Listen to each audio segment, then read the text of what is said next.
Lexus are known for reliability and good resale value as well, and I think Consumers Report agree with that.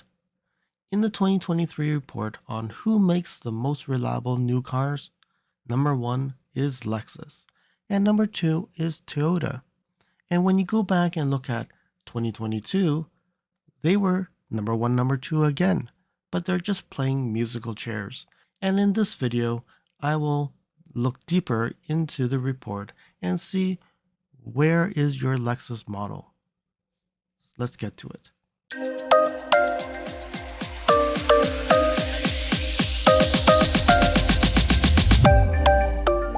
Today we're here to look at who makes the most reliable new cars.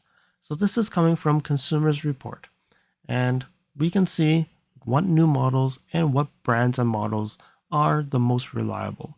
Let's scroll down and see. All right, so they're saying that Lexus, Toyota, and Mini are the three most reliable brands in this year's annual report.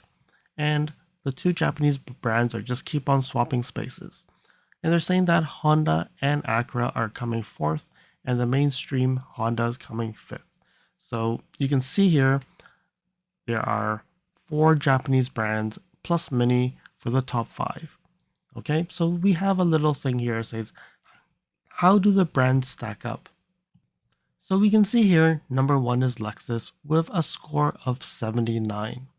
And then we have Toyota being 76, Mini being 71, Acura and Honda actually are tied at 70, Subaru 69, Mazda 67, Porsche 66, BMW 64, Kia 61, Hyundai 56. That seems a big gap between the two cousins there.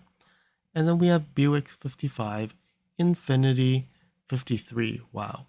I wonder, oh, Nissan is even further down. Then we have Tesla 48, the Ram pickup 46, Cadillac 45, Nissan 45, Genesis 44. So Genesis is way below Hyundai and Kia. Wow. Audi is 43, Chevrolet 43, Dodge 42, Ford is 40, Lincoln is 38, GMC 36, Volvo 28, Jeep 26, Volkswagen 26, Rivian 24, Mercedes 23, and Chrysler 18. Wow. Seems to be a big gap here. So they're saying that this year they calculate their brand level scores by first examining the weighted overall problem rate for all models within a brand for each model year. Then the brand reliability is calculated by averaging the results from 2021 to 2023 and some early 2024 data for each brand, where there is significant sample size. Because this is a change from prior years, we are not identifying whether a brand has moved up or down in relation to last year's ranking. Okay, so they're actually not just taking 2023, but they're actually taking 2021 to 2023 data, plus some 2024 data to actually get the results here. And I'm thinking that Lexus Toyota would have gone down because the Lexus interface being introduced in 2022 probably would have caused some electronics issues. But it seems like they're still holding up. I don't know how much longer they can hold up because I can still see a lot of people having electronic issues or their software issues. Follow me on Instagram at LSFT Videos. You can see updates on my experience with the NX 450 Plus, which may not be shown on any future videos. You can also reach out to me via direct messaging if you have any questions on your Lexus. If you like this video, you can provide me feedback in the comments below, like this video, and share it with your friends. This definitely will help me with the YouTube algorithms. Press the subscribe button and bell icon and get notified when new videos show up. And lastly, if you want to support me further, you can provide me a super thanks, which is greatly appreciated. And now let's continue with the video. So they're saying that, so this is how they actually score their reliability. So that every member, they actually have their members, they actually ask them about the problems they have with their vehicles, and they have about 330,000 vehicles from 2000 to 2023. and with a few introductions of 2024. They studied 20 problem areas, okay, like squeaking brakes, broken interior trim, major bummers like out of warranty engine, transmission, EV battery, EV charging problems. All right, so they're saying that they weigh the severity from 1 to 100, and then we use that information to give reliability ratings for every major mainstream vehicle. Okay, so then this is very interesting problems that we see here. So the focus this year was really on rapidly growing electrified offerings, right? So we have hybrids, we have plug-in hybrids, and we have battery electric vehicles. And they've added 3 new problem areas for the electric motor, the EV battery, and the EV charging. And it's interesting how they've actually laid this out because they're saying that a normal internal combustion engine, so gas-only vehicle, have 17 potential problem areas. So it seems to be not bad. But then people already say that EVs are a lot simpler. And it actually shows here. They say that you can have up to 12 problem areas. So they have 5 less areas compared to a gas-only version car. And they're saying that traditional ICE problems are not included, such as engine and transmission. So you can see that the EVs potentially should have a lot less issues because they only have 12 problem areas. And then when you look at it, hybrids, hybrids include 17 of the ICE, and then as well they have the electric motor and EV battery, making it 19 potential problem areas. Then we have the plug-in hybrids. Plug-in hybrid is actually the combination of the ICE and the EV, and they smush them together. You have a smaller battery, and that's why it could actually have 20 problem areas. So 17 ICE problems, and as well the electric motor, the EV battery, and the EV charging. So potentially, plug-in hybrids are the worst of all 4 types of vehicles, and EVs should be the best. So on that topic, they have some results here talking about hybrids and EVs. So they're saying that hybrids are soaring. They're doing very well in reliability versus EVs, which actually has less potential problems, are still struggling. So when you look at it, they're saying that 26% fewer problems than cars powered with ICE vehicles, gas-only vehicles. Some standout include the Lexus UX and the NX Hybrid. And they saying that the Toyota Camry Hybrid, Highlander Hybrid, and the RAV4 Hybrid are also stands out. So when you look at that, that is actually quite interesting because when you look at it, those are all Toyota and Lexus vehicles. Plug-in hybrid, the PHEVs, are a mixed bag, and they're saying that in the category they have 146% more problems than ICE vehicles, and several plug-in hybrids are even less reliable than their conventional counterparts. So they're saying that the below average Q5 and the Chrysler Pacifica have the lowest score in the survey with only 14. But then they're saying that there's always standout on plug-in hybrids. So you can see here they're saying that the Toyota RAV4 Prime and the Kia Sportage, they both score well above average. And they're saying that the BMW X5, the Hyundai Tucson, and the Ford Escape also earned average reliability scores. It doesn't mean that the plug-in hybrids are worse, but definitely there are some that are very bad, and there are some that will stand out. So when you look at the chart that they say, hybrids have 26% less problems than regular gas vehicles. And the electric vehicles, there's 79% possibly more problems than gas vehicles, and plug-in hybrids, 146% more problems than gas vehicles. So this seems to be a discouragement to plug-in hybrids and EVs and encouragement for more hybrids. So you can see here they're saying that electric cars and electric SUVs don't fare better. They're saying that they're in the mid-pack 44 and 43 score. And the lowest is the electric pickup trucks, which actually get 30. And then when you look at it, they're saying that there's more EVs hitting the marketplace, and they're seeing that there are some common problems. The EV drive motors, the charging systems, and EV batteries. And that's not the low-powered 12-volt battery that people are having problems. And you can see that they're saying that the Ford F-150 Lightning, the Mach-E, GV60, Ioniq 5, Nero EV, EV6, So Terra, BZ4X, and the ID4 all reported some of these issues.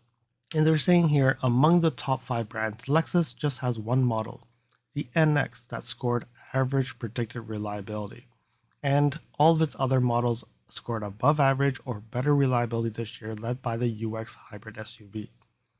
So one thing I'll be interested to look at is the NX, because I own an NX, but I don't own an NX normal vehicle, so the gas vehicle. The NX Hybrid probably scores better.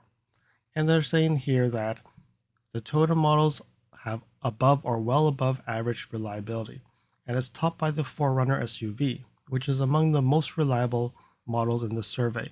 But the brand's full pickup, the Tundra, remains the less reliable vehicles in the survey. And they're saying that the Acura RDX, TLX both have above average reliability, while the most recent redesigned MDX and Integra is actually average. You can see that when there's a new redesign, the impact to reliability definitely goes down a bit. And maybe that's why the NX is in that situation. So we go back to this chart and expand the models. So you can see here Lexus number 1, the UX has 83 out of 100 on reliability. And you can see the NX 49. That doesn't look right. That does look bad. But then people who own the 350H and the 450H Plus, don't worry too much. It's 73. But if you look at the NX, that seems a little bit too low. And then when we look at the Toyota seems to be much better, but they're number 2, because if you look at the UX, there's only 183. But when we look at the Toyota, we actually have a bunch of models that are actually above 4Runner 87, Camry Hybrids 87, Camry's 86, the Prius is 85, the RAV4 Prime is 84, and the RAV4 is 80, and the RAV4 Hybrid, and interestingly, is 66. So that seems to be a reverse from the NX. NX gas only is much lower, but the NX Hybrid is much higher. So it seems a little bit interesting here. But the Prius Prime is also 62 only.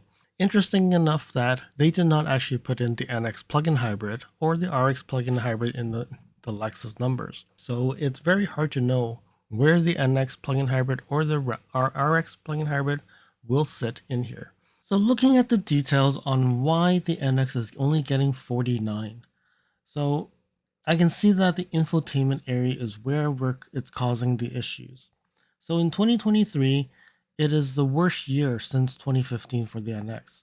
2023, they're getting below average scores. In 2022, there was an average score for the powertrain, steering and suspension, the brakes, and the climate systems were all above average. Where there was the biggest issue is electrical accessories, which is the infotainment system, the rear entertainment systems, backup cameras, sensors, and the heads-up display. And this is the area which is really bringing the NX down for 2023. And on the other hand, the NX Hybrid does not have such an issue.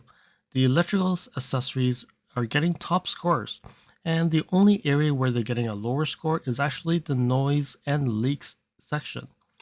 The 2022 NX Hybrid had lower scores, and the build quality, the electrical accessories are below average, and the in-car electronics was also below average as well.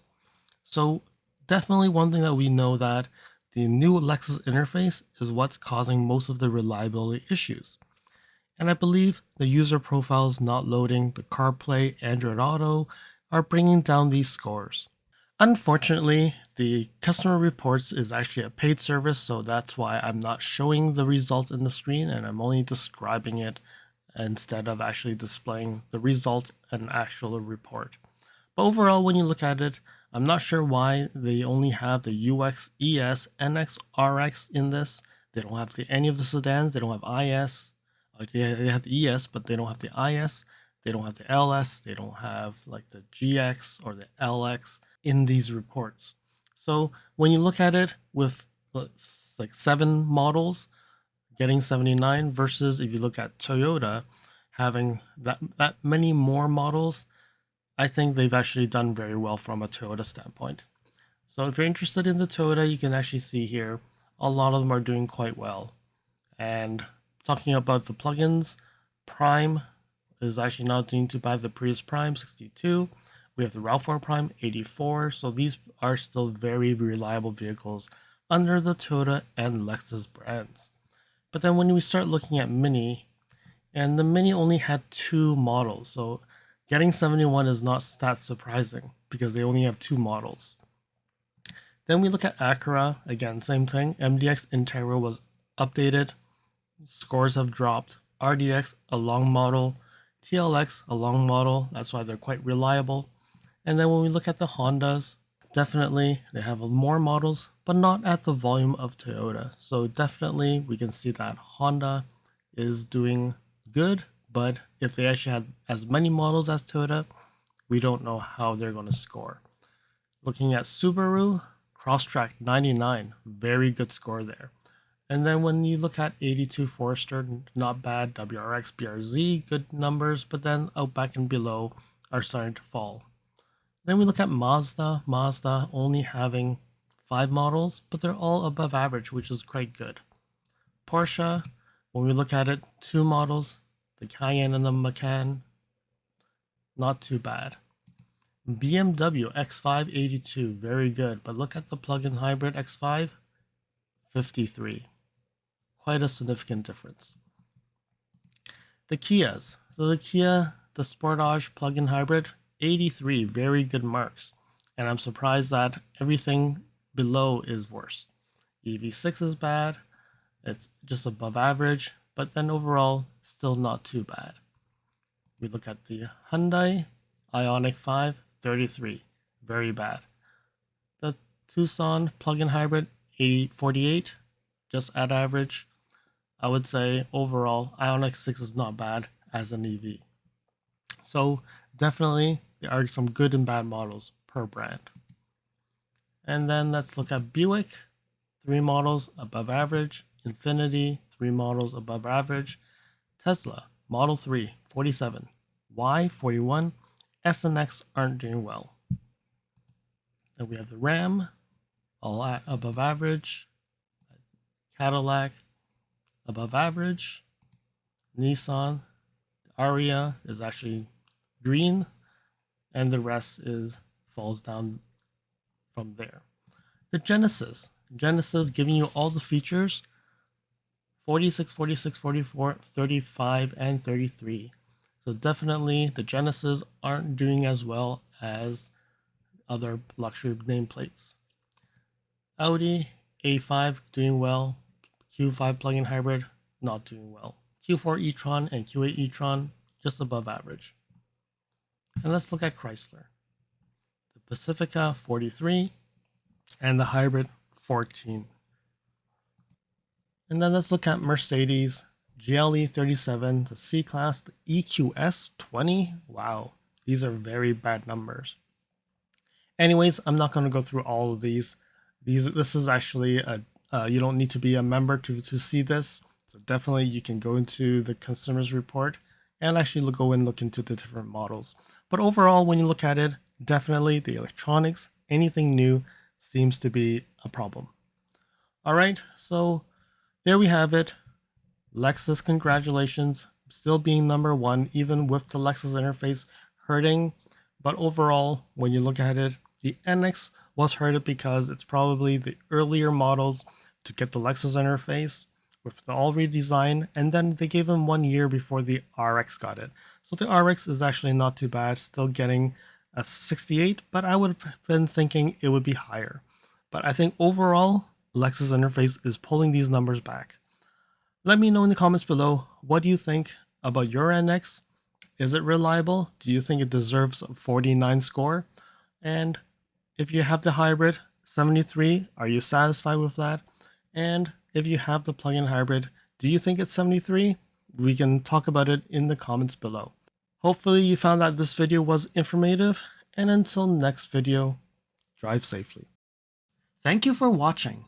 If you liked this video, please comment, like, share this video, and if you want to see more videos like this, you can subscribe to my channel and press that bell icon to get notified when new videos are posted. And if you'd like to support this channel, you can provide me a super thanks. And until next time, cheers.